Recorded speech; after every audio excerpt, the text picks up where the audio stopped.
Good morning, Philippines, mga kabarangay, mga kababayan, mga kapatid.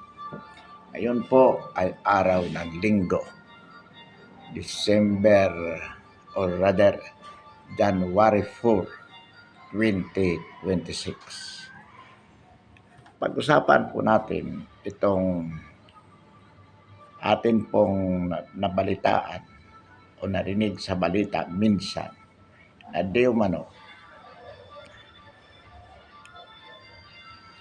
sapagkat hindi naaprubahan ang 2026 national budget as of December 31. So, ang gagawin po, reenactment o magkakaroon po ng reenacting budget for 2026.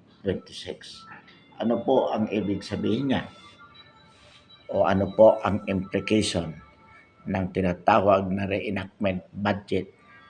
Ang ibig po sabihin niyan, mga kabarangay, mga kababayan, mga kapatid, na ang gagamiting budget for the year 2026 ay yung budget po ng 2025.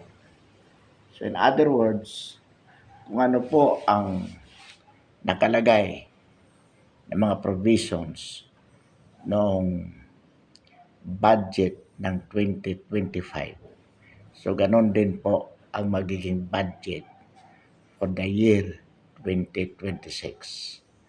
Alam po natin, mga kabarangay, mga kababayan, mga kapatid, na ang 2025 national budget is one of the most anomalous,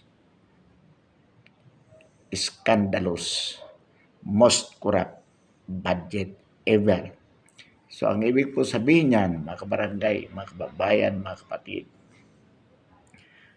ang 2026 national budget ay magiging most scandalous din po, most anomalous, and most corrupt. Bakit po? Sapagkat taglay nito ang korupsyon ng 2025 national budget. So, ang ibig po sabihin, ngayong 2026, sa kabila ng palalang kahirapan na dinaranas ng masang Pilipino, most likely po,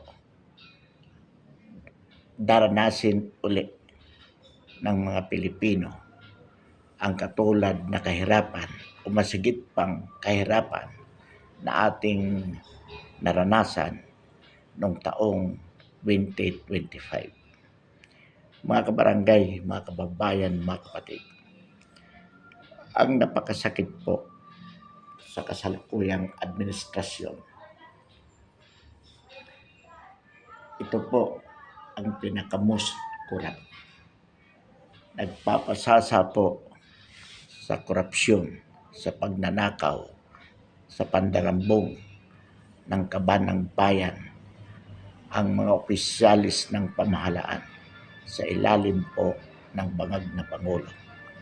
Habang ang sambayanang Pilipino ay namamatay sa gutom, namamatay sa mga sakit, karamdaman na hindi man lamang po nakakaranas ng pangunahing lunas, dulot ng kawalan. Walang pambayad sa ospital, wala pong pambili ng gamot. Kaya namamatay na lamang ang mga Pilipino. Sabi nga, we cannot afford to be sick or else we will die. Ito po ang katotohanan sa sampayan ng Pilipino. Marami pong namamatay sa gutom, dulot ng kahirapan. Wala pong pambili ng bigas. Wala pong pambili ng pagkain. Bukod sa wala ng pera na pambili ng pagkain, napakamahal po ang presyo ng mga pangunahing bilihin. So, ibig po sabihin nito mga kabarangay, mga kababayan, mga kapatid, kahit mayroon kang kaunting pera, kakarampot na kita, ikaw ay magugutom pa rin sapagkat hindi mo kayang bilhin ang presyo, ang halaga ng mga pangunahing bilihin. So ganito po kalala ang kasalukuyang administrasyon. Ang mabigat po rito mga kabarangay, mga kababayan, mga kapatid, sa kabila ng katotohanan na namamatay sa hirap ang sambayanang Pilipino, wala pong ginagawa ang kasalukuyang administrasyon upang malunasan ang kahirapang ito. Sa halip, patuloy po ang kanilang pagnanakaw sa kaban ng bayan. Imagine po na ang budget ng ating bansa simula po sorry,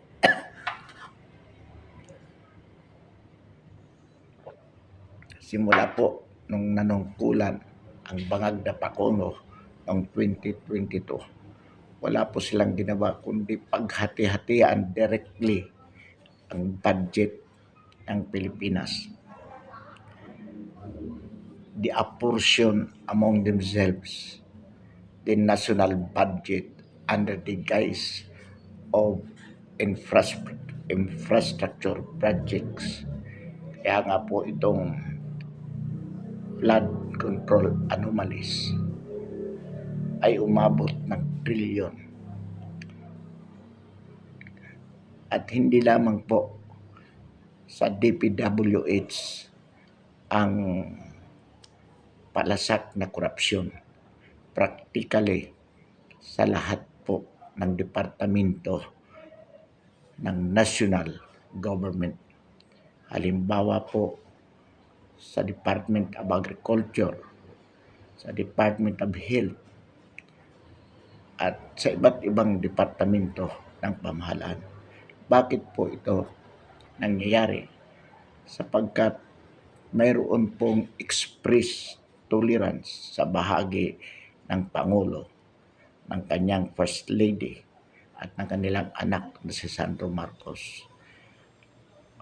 Ang official family ng Republika ng Pilipinas, sila po ang bumubuo ng sindikato ng pangungurakot sa ating bansa. Ang kanilang pong architect na ngayon ay Executive Secretary sa katauhan ni Ralph Recto, na dati pong Finance Secretary ng kasalukuyang administrasyon, ay makikita po na walang ginawa kung hindi magpatupad ng mga pulisiya na lalo pong nagpapahirap sa sambayanang Pilipino in terms of additional taxes and whatever form. Kaya po patuloy ang kahirapan ng sambayanang Pilipino. At ang masakit po dito mga kabarangay, mga kababayan, mga kapatid, paulit-ulit po natin itong sinasabi na kaya nananatili sa kanyang posisyon ang bangag na Pangulo sa kabila na ito ay adik at walang kakayahan na mamuno sa ating bansa bilang Pangulo.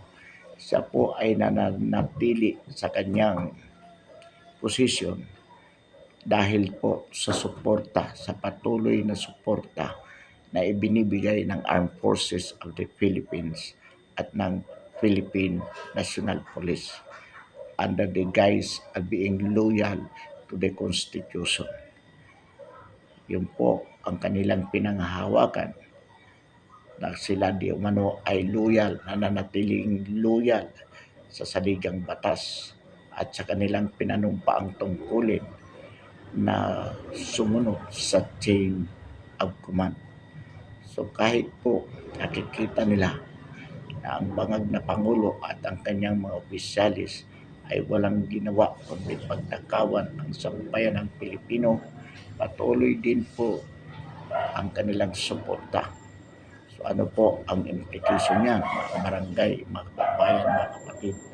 Ang Armed Forces of the Philippines at ang Philippine National Police sa ilalim ng pamumuno ni Gibo Teodoro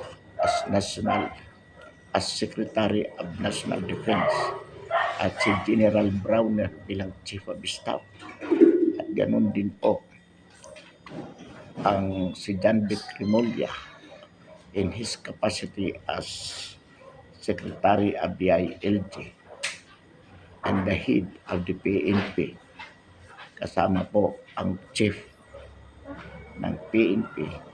Lumalabas po mga kabarangay, mga kababayan, mga kapatid, na sila ay kasabwat din sa sindikato na pinangungunahan ng Pangulo para pagnakawan ang sambayan ng Pilipino. So mga kabarangay, mga kababayan, mga kapatid, patuloy po ang ating panawagan.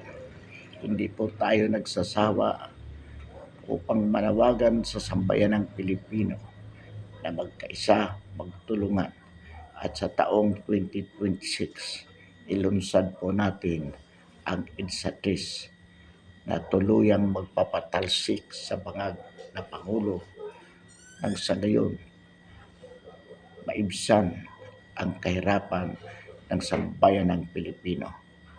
Alam po natin, marami pong prediction for the year 2026.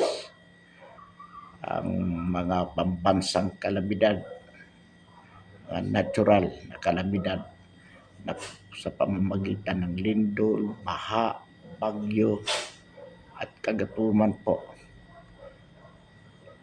Ito po ay patuloy na magpapahirap sa sambayan ng Pilipino. Kaya dapat ito paghandaan. Ngunit ang ating pamahalaan sa halip na ito ay paghandaan, patuloy po ang kanilang pandarambong sa pera ng sambayan ng Pilipino.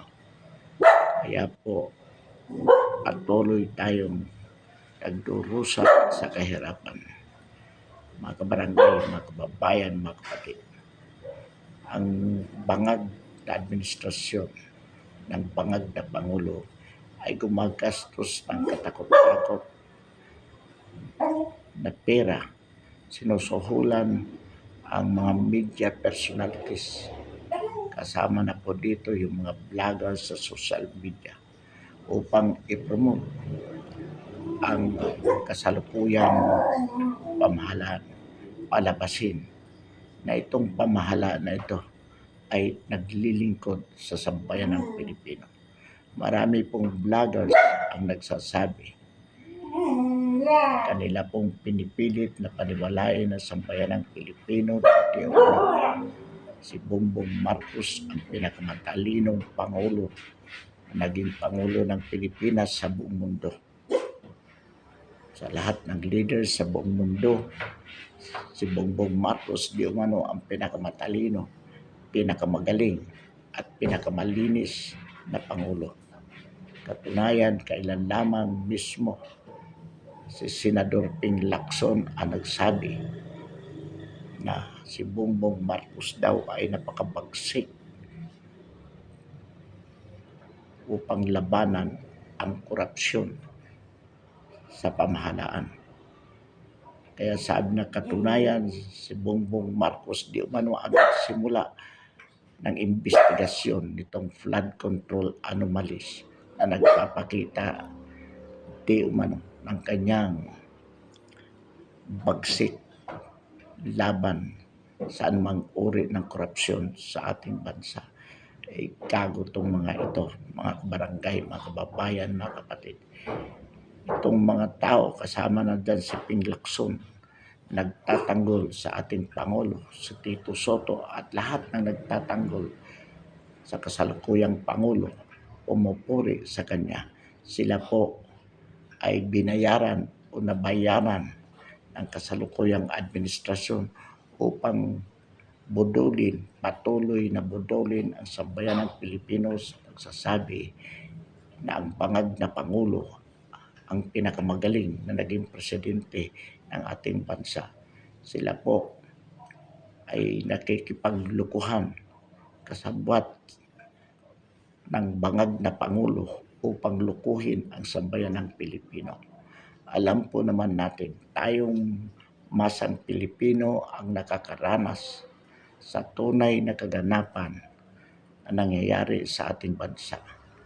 Tayo ang tunay na nakakaranas ng kahirapan at kawalan dulot ng katiwalian sa pamahalaan. Itong mga nagtatanggol sa Pangulo, sila po ay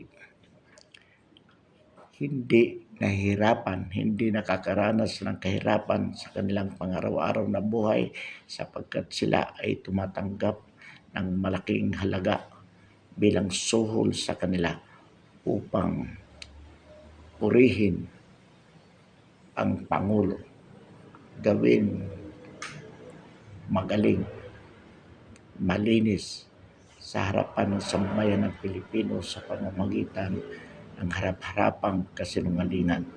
Mga kabarangay, mga kababayan, mga kapatid, kung tayo po ay tunay na nagmamahal sa sambayan ng Pilipino, kung tayo po ay matapat sa ating sarili, alam po natin na ang kasalukuyang pamahalaan ni Bongbong Marcos ang one of the most corrupt ever that we ever had in the Philippines. Ang kanyang ama na si Ferdinand Marcos Sr. ay kurakot din po. Nagpahirap din sa sambayan ng Pilipino noong dekada 70. Ngunit mas masahol pa po si Bongbong Marcos sa kanyang ama. Hindi po kayang mapantayan ang katiwalian na nagkaganap sa ating bansa simula nang ito ay naumupo sa pamahalaan bilang Pangulo. Mga kabarangay, mga kababayan, mga kapatid, tingnan po natin ang katiwalian ng kasalukuyang Pangulo. Ang Russia po hindi pumayag na ibigay o hulihin si Putin ng ICC.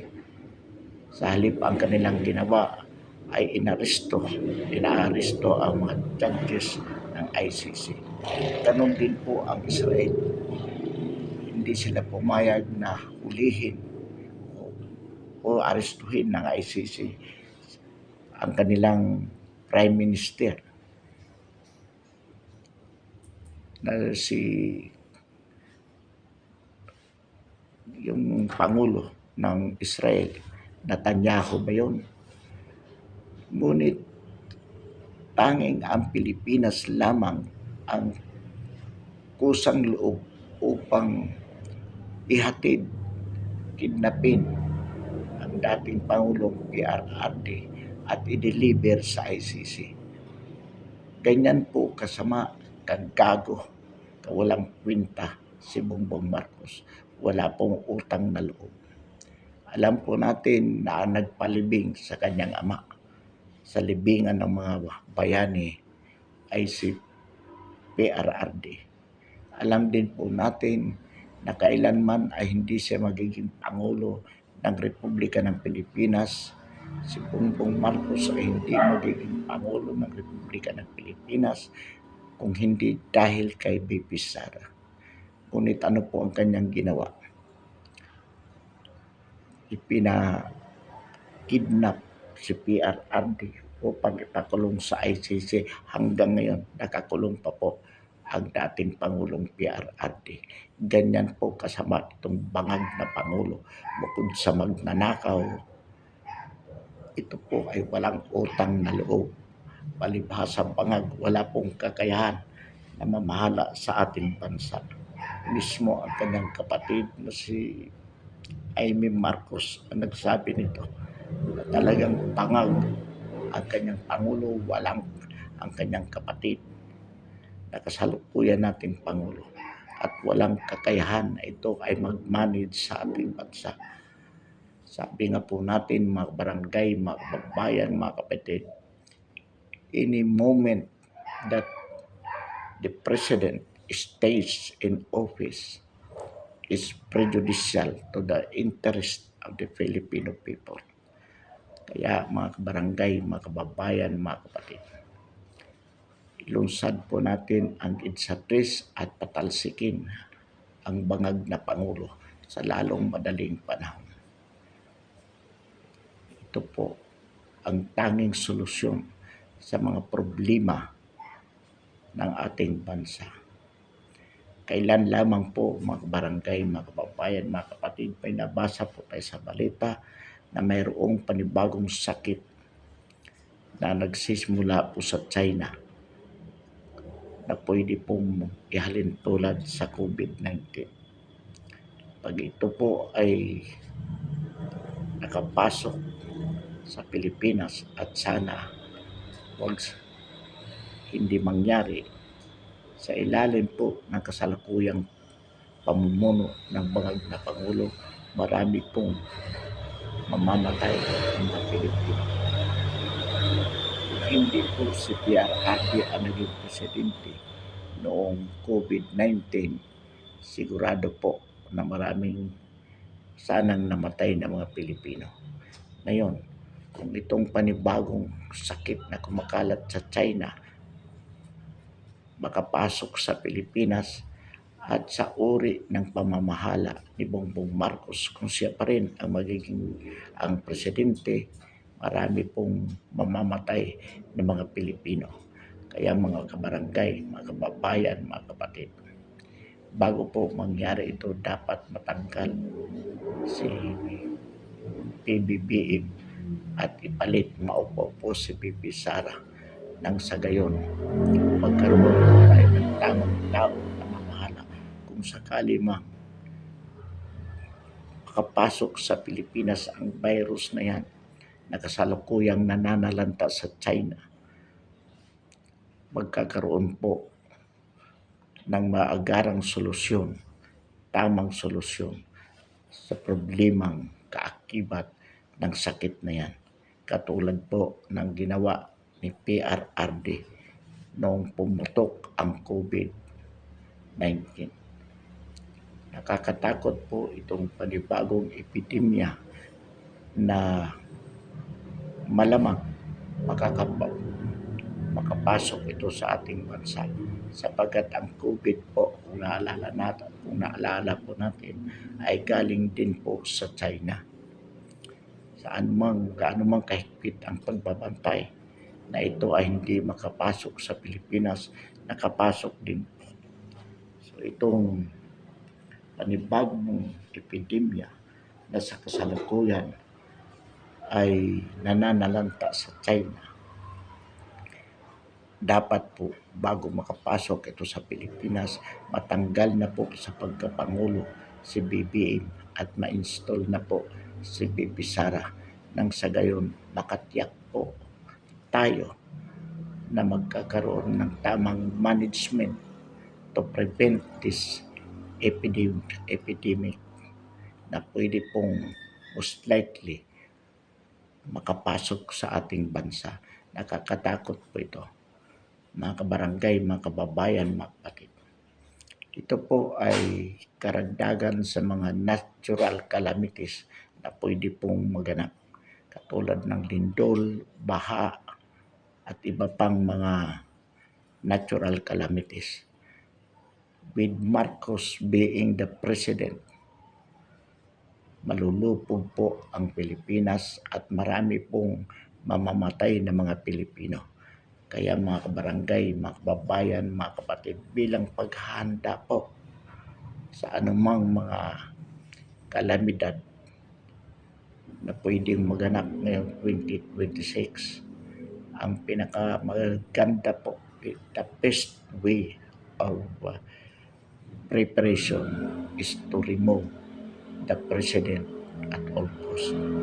Tanggalin po ang ating bangag na Pangulo, adik at walang alam na presidente at palitan po ng Vice Presidente sa katauhan ni VP Sara nang sa gayon anuman pong mga kalamidad ang magaganap ngayong 2026 sa ating bansa.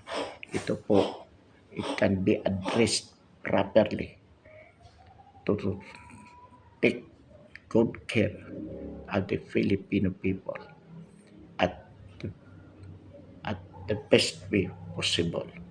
Mga barangay, mga kababayan, mga kapatid. Matakot po tayo ngayon pa lamang.